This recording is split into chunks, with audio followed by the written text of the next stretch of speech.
Next, we'll take a unique look at climate change and how space technologies are assisting in mitigating it, from space tech to climate action. To moderate this panel, I'm happy to call to the stage Ms. Danna Linn Barnett. Ms. Barnett is a system engineer at Elbit Systems, one of the leading defense and space companies in Israel. Joining Danna on stage will be Mr. Ricardo Conde, President of Portugal Space, Mr. Philippe Campenon, VHR Mission Director at Planet, Mr. Marco Brancati, Chief Technology and Innovation Officer at Telespazio, Dr. Shira Efron, Senior Researcher and Head of the Climate Change and National Security Program at the Institute for National Security Studies, and Dr. Ophir Almog, Chief Scientist at Momentick. Good luck.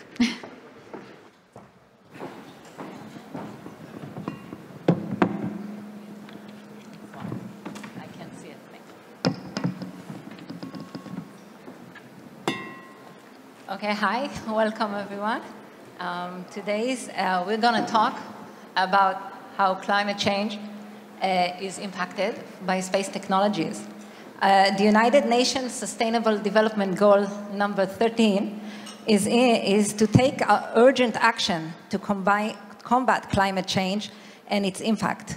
It has 5 targets, of which one of them is including building knowledge and capacity.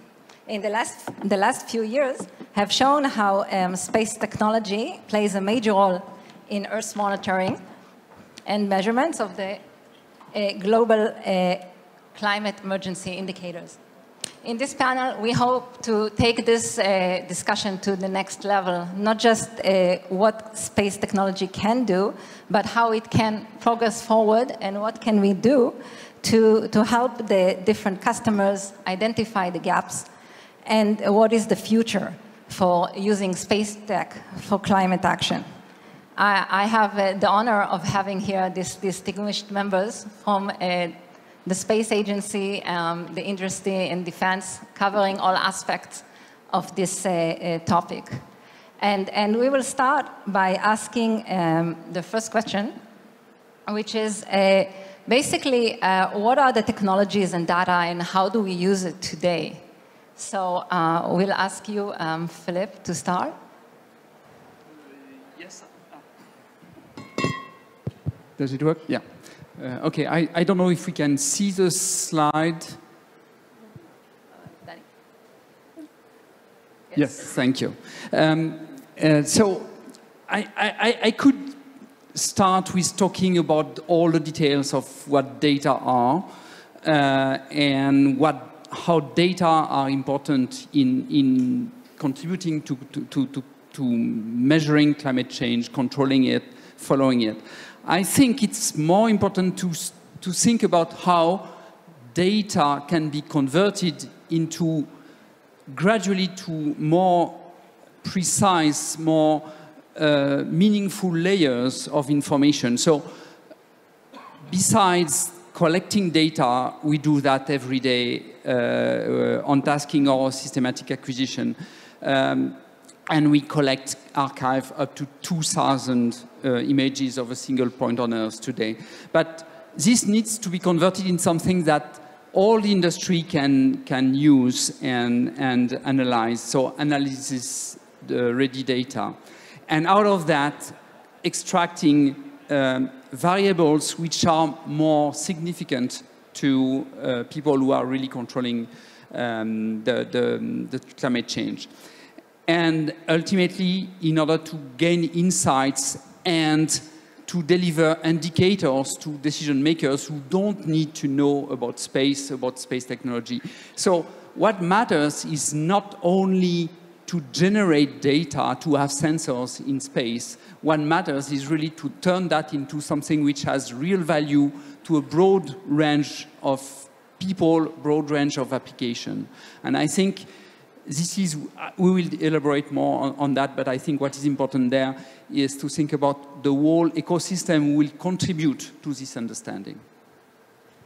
Okay, so while Planet is collecting the data and imaging every almost place on Earth daily, I believe, Ophir, you can have insight about what else can be done. Yes, sure. First, it's a pleasure to be here, so thank you. Danna, when I go to work every day, I deal with that specific question. I work in a company, Momentick, that develop capabilities, proven capabilities in detecting and quantifying GHG emissions from satellites, from image satellites. The GHG, greenhouse gases, are emitted from everywhere, industry, vehicles, and more. And they are transparent, especially in the visible light, and also in the SWIR, shortwave infrared, they are 90% transparent. This is a very big effort. However, the government tells us reduce 50% of the global GHG emissions by 2030. Now, experts believe that we now detect only 2% of the GHG, only 2%. So if we cannot measure that, how we can handle that? So why don't use sensor ground? Sensor ground are very limited. They have a very narrow field of view, and we cannot place them everywhere. So if they demand us to find MRV, measure, report, and validate, how can we do it? If we look on the sky, on space, we understand this is the answer. It's available. It's cost effective. We can see everything from space. We're in a new era, a new space era. Many platforms observe the Earth every day. Each point on Earth is captured between 1 to 10 times a day. It's a lot. We can utilize that. This is what we do. The problem is that most of the work is done per demand. And we, my friend and I in Momentick, believe that we should do it autonomously. We should do it accurate, autonomously, and we believe that every image should be analyzed at the moment of acquisition, and we should do it at the platform themselves. Okay, and once we collect all this data, how do we share it, and what can we do? I would like Mr. Conde to answer. Thank you, Danna, and thank you for the nice invitation. I just want to share with you one thing that comes to my hands in the last months, which is a really incredible report for Inmarsat. It's a Inmarsat study about satellite-enabled decarbonization. We should take the numbers, and particularly the SATCOM, what is the impact with some methodology to reduce the carbon emissions. And they give some examples, and particularly in transport and logistics, and also oil, gas, agriculture, which is really recommend to read this report to see the impact in the sustainability. It's one of the probably the most important reports regarding space and sustainability that at least I really read. Let me just tackle one thing which is important. I'm coming from Portugal. Portugal is a south country in Europe, together with Spain, Italy, and Greece, and we are facing one of the biggest problems nowadays, which is the wildfires. This is something that is linked to our territory. That means one of the sources of sustainability is to manage our territory. And then we have also another huge heritage and responsibility. We have in front of us this huge ocean, which is Atlantic, that becomes ourselves one of the biggest countries in Europe. And probably you know, and you are aware, that the outcomes of the UN Oceans Conference, that 30% of the maritime areas should be protected. How can we do that? The only possible way to do it is use satellite technology, of course, combine it with other data. And this is why I think space must deliver.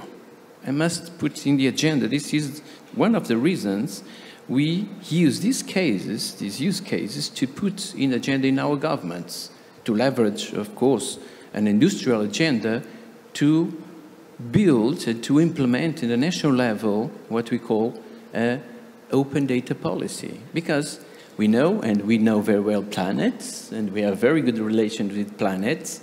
They are quite impressive that you are achieving, in particular, the new constellation for monitoring gas, but we still think there are a lot of barriers to assess data. Normally I give this example. In our mobile phone, we have access to GNSS data for free, and this helps us to have so many applications here, right? We are not paying for GNSS data, GPS, Galileo. I think one day we'll reach the time that probably will not pay for geo data. And this is the role of space agencies. I heard in the last panel with my colleagues that we share also some ideas in the European level, that what is the role of the space agencies? One of the roles of space agencies should be, let's say, act in the data policy. And I really believe that, and at least in Portugal, we are doing that. We are trying to build what's so-called a GeoHub. A GeoHub is some kind of, let's say, open platform for institutions, public institutions, to tackle problems about wildfires, the drought, the lack of water, the management of coastal areas, and this huge problem that we have in hands with the sustainability of our oceans. And if we can provide data to people, I really believe they produce what we get with the GNSS data.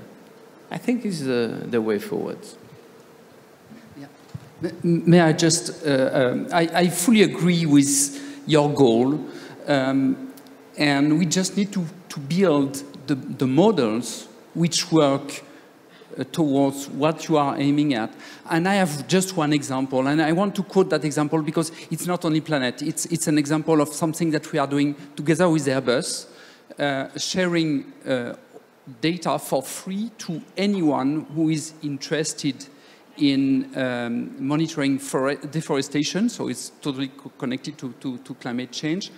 But that needs some funding source. And in that case, this has been funded by a Norwegian fund, but that works. And it's a great success in terms of number of users, in terms of results, of outcome of that initiative. So it shows that we just need all together to be creative to make that happen. But I agree, this should be the goal at the end. But private industry needs some funding, so we need just to find a way.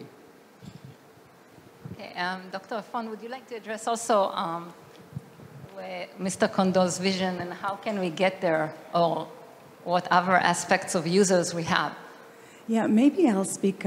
First of all, thank you for including me. It's such an honor to be here among distinguished space experts. I think I'm more on the consumer side, actually advising the Israeli Ministry of Defense and National Security Council on climate change and how we integrate it into national security considerations. So, Philippe, I'm one of those people that need to get information without knowing anything about space that you refer to. So it's not just the data, right? It's also the analytics.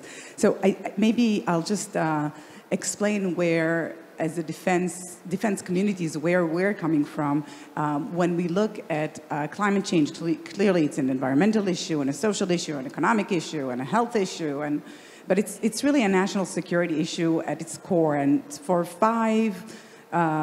there are probably 5 elements, right? It's this threat multiplier. It's going to make every problem we have worse. It's going to exacerbate socioeconomic tensions and ethnic problems, can lead to mass migration, instability, and conducive conditions for terrorist groups. It affects the basic capabilities, and we'll talk about space capabilities, but it affects all our capabilities, our readiness for the Hebrew speakers, anything, service members. It also, we know that armed forces will be called upon more at home for responding to disasters at home. It happens everywhere. It's the most organized force usually in countries, and they will have to respond with more extreme weather events. We see that more often. Climate change action, speak about it all the time. It requires international cooperation. It's a little bit hard to do in a time of war. And it's a little bit hard to do with the great power competition, right? And finally, if militaries today, there's a new, speaking about GHG emissions, if militaries combined were a country, they were number 4 emitters in the world. They would emit more greenhouse gases than Russia. So this is something they also, if we want to move into more green militaries and abide by national commitments, militaries have to do their role. For all these things, you need data. And you need data that comes also from the climate and space nexus at the very immediate term for operations, also for disaster response to be effective. Here we know it's with forest fires. In other places, it's more landslides and floods. But we also need it for the longer term issues. You know, we tend to speak about, climate change, we know already today is making approximately 20 million people move out of their homes every year. That's every year. The numbers are going to rise to 500 million by 2050. But where will that be? We have no resolutions. And if we had early warning, if we had information that could give us the communities that are at risk, we could also work collectively to preempt it. And we can't do this without the space intelligence.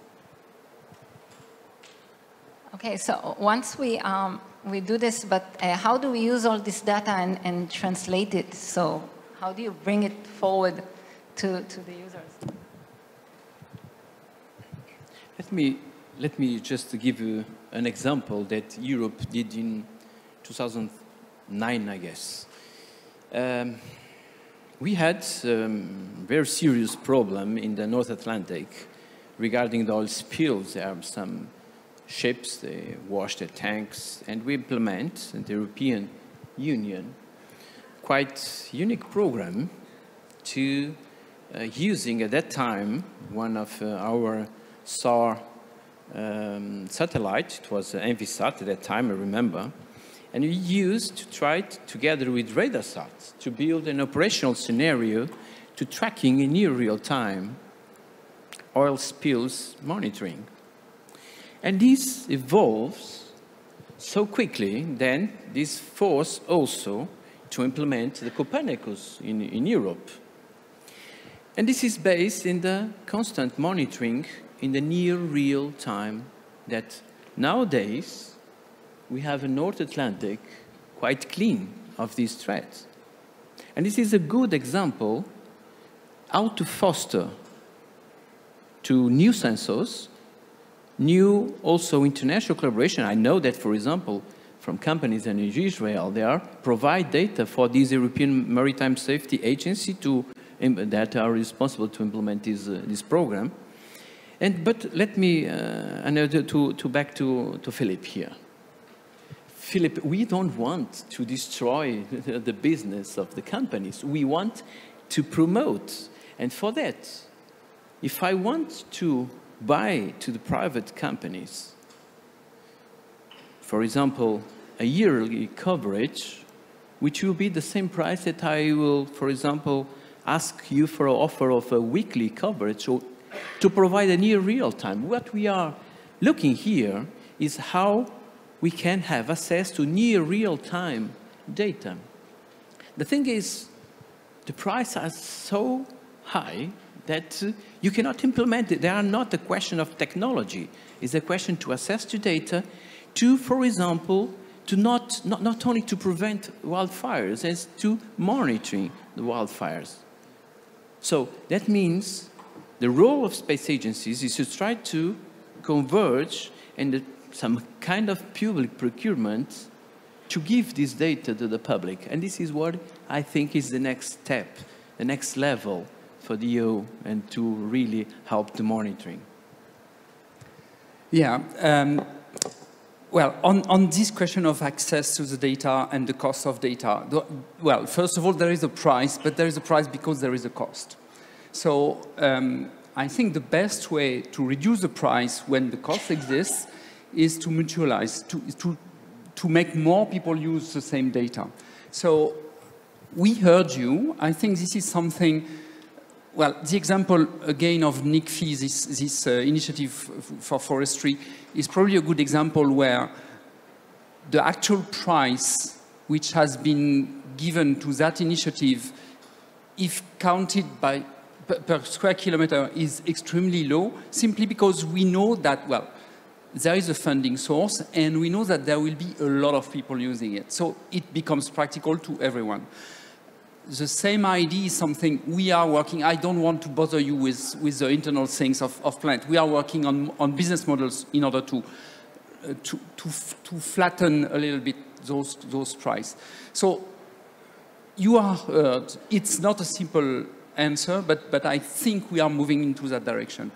The second thing that I hear from what you say is cadence, near real time, and on that axis as well, we are working. So today we are collecting imagery of the whole landmass almost every day. To make it simple, we say every day. It's actually 80 to 90% depending on the places. But so this already exists at medium resolution, at a resolution. And I want to give an anecdote there.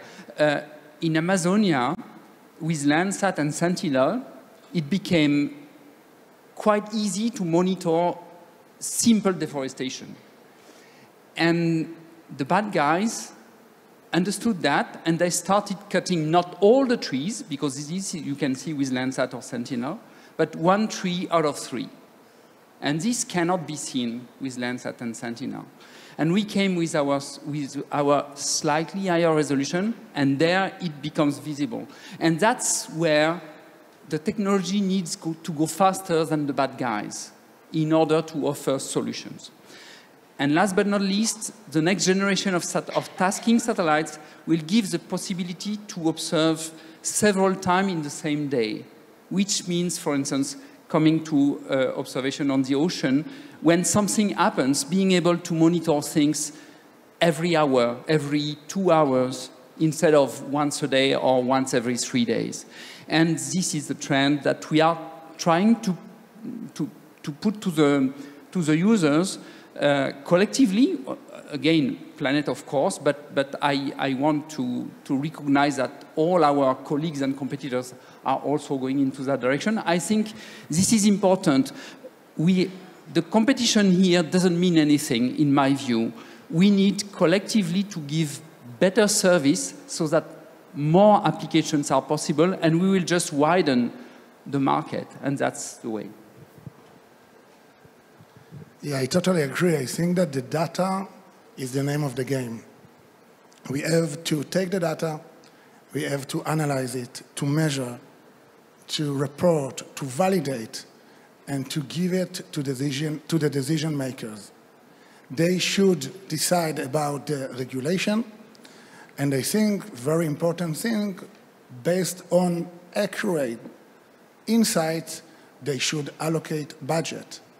Biden administration allocated $20 billion for technologies to reduce methane in the incoming 5 years. It's a lot of money. Many researchers, entrepreneurs, and more can utilize that money and do better things for the climate change. So do you think there's like new kinds of users or new kinds of markets that I can use to combine with the space agency so I can lower the cost and still have a business case?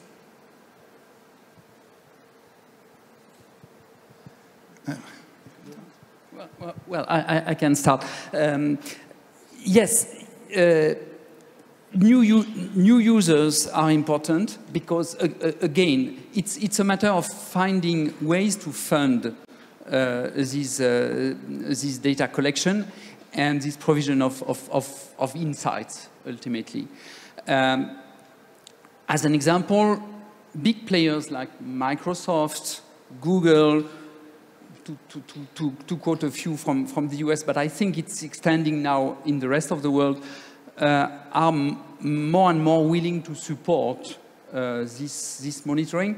There is this kind of green attitude from big companies, and we need all to use that to get some funding and to give, as far as possible, unbiased information and unbiased measurement and monitoring of what's going on. I think that space agencies have a key role to play, as well as institutions, academia, universities, in order to put this label of unbiased analysis. The private sector, private data providers have their role to play, because in a way or another we are optimizing the cost and the effectiveness of delivering those data. And this ecosystem needs to be made of all these players together. But the users, the funders, are very important, because without money, unfortunately, this will not happen. I can give you also our example. We are promoting, we already launched this initiative at the national level in a cooperation with Spain. We are launching this initiative, that Atlantic Constellation, which is a constellation for several satellites to address, of course, the sustainability and the problems that I mentioned before. But this is the way we are, let's say, promoting the companies at the same time to reduce the barriers to access the data. So we are two in one. That means we will invest, and we are, let's say, put a lot of money to build these constellations, around 200 million to build together with Spain this constellation. But at the end, what we want is to, in some years, implement these concepts. We will implement from now on, but to be more mature when we start to get some data with this constellation. Why? Because we want to give, let's say, some answers, particularly to manage the territory, which is, as I said, the source of the sustainability. And to put in our verticals, agriculture, monitoring the resources in the ocean, even the pollution that I mentioned before, also the wildfires, the lack of water, all these, the agriculture, the precision agriculture, which is very important in the context of the European Union. So we want, as a country, to have a word on that. And at the same time, as I said, Philippe is also to promote an industrial agenda to leverage for new level the sensors, but at the same time to implement some kind of, not open data policy, I wish, because I am a fan of open data policy, but someone must pay. I agree. But this is, again, we insist on that, this is the role of the national policies for data. So with the new markets and data, do you think we can aspire with new technologies and analytics to go forward and use this data? Like, you know, what do you think? Yeah.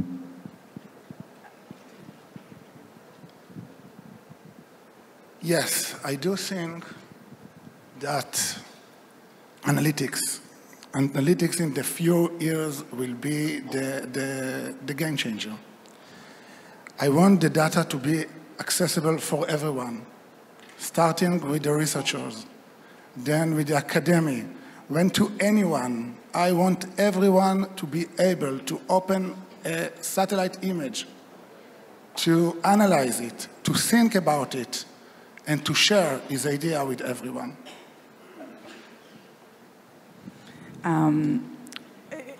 You know, I learned that you can answer questions from TV. I learned that you can answer questions any way you want. So I'll just say that I think we're talking a lot here about, you know, the satellite and the data and how space capabilities can help us address the threat of climate change. But I think we also need to discuss how climate change is threatening space capabilities. And this goes to everything that surrounds it, right? So when I look at climate change effects on ground-based infrastructures, launch pads, communication towers, the chillers for servers, and also all the other facilities, which, by the way, for the Western countries are more vulnerable than those of Russia and China because they're along the coast. And, you know, if you look at predictions, we're talking about 1 to 2 meters sea level rise, this without a storm surge, by the end of the century. So this is also, I think, something we need to talk about it. I mean, to what extent can you continue providing these services, whether privately or as a government? The launch itself, there are 14 weather criteria that have to be met for the launch to be successful. Right? These are becoming extremely harder to meet as we go because one of the manifestations, physical manifestations of climate change is extreme weather events. Even if the launch is successful, reuse can be complicated, which would make this immensely costly, of course, effects on supply chains. And what is also concerning, maybe this is more the payloads and the sensors, but we are losing the ability, at least when talking about the Middle East, the electro-optical space collection capabilities are really hindered by fog, sand and dust storms, and the image processing by heat. And I want to give you a very concrete example because this sounds like old talk, but in 2015, there are a few examples, but the most, I think, illuminating one is that the Islamic State, ISIS, remember, when they took over Ramadi, that was under the cover of a huge sandstorm. It happened also a few months before in Kirkuk when there was an attack on the Kurdish Peshmerga. And by the way, it happened this year. ISIS is still around. It happened again in Iraq. Now, when you look at Iraq, it's 272 days of dust per year. We're going to be 300 days per year by 2050. And as everyone in Israel knows, when we wake up to cars covered in orange dust, the dust doesn't know borders. So yeah, you can say, well, that's easy. We will replace the electro-optical with IR and SWIR and SAR. But I think we need to also think about these questions.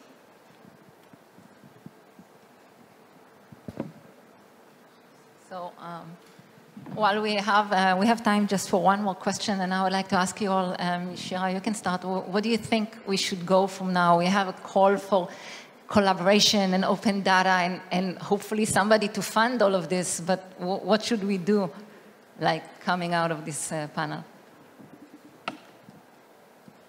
I think it's easier said and done, but this cooperation between business and government is key, right? The knowledge is no longer, the lead is no longer with governments, and also between governments, the space has become such a contested area, very difficult to cooperate, but it's really a must.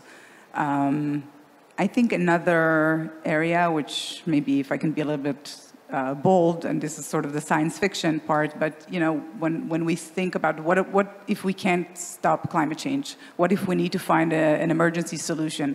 A lot of countries are toying with the ideas of geoengineering. One of these ideas is huge solar mirrors.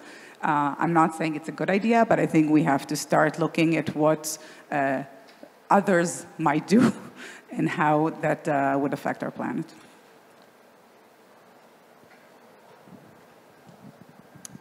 Yeah, maybe, well, I repeat that I think we need collectively to build new ways, new business model, new ways of making data accessible. That's for, let's say, the very practical side. Now I want to make all of us dream a little bit. And what if we would be able, when we have an idea, something based on artificial intelligence or any kind of idea, to upload some algorithm on board the satellites, make the satellites analyze the data in orbit and download directly the results, something which means something to everyone.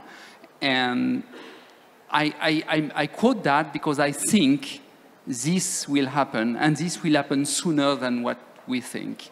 Artificial intelligence on board satellites is a reality for next years. Let me just point out one thing, and it is also related to what this planet is doing.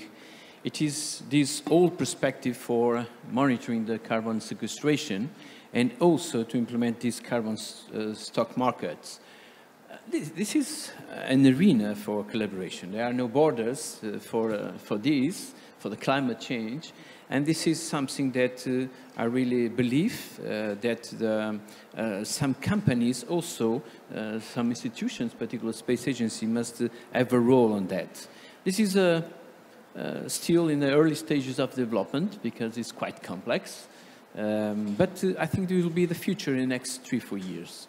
So monitoring from space about all emission of carbon dioxide and also carbon sequestration to try to really implement this idea about the whole environment on the planet. I don't see more than other, let's say, areas of international collaboration than exactly that, because as I said before, there are no borders for that.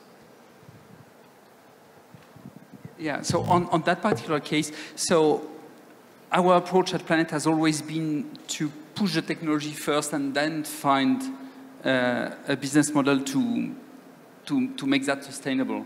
And this is the case for greenhouse gases, for methane measurement and carbon dioxide measurement.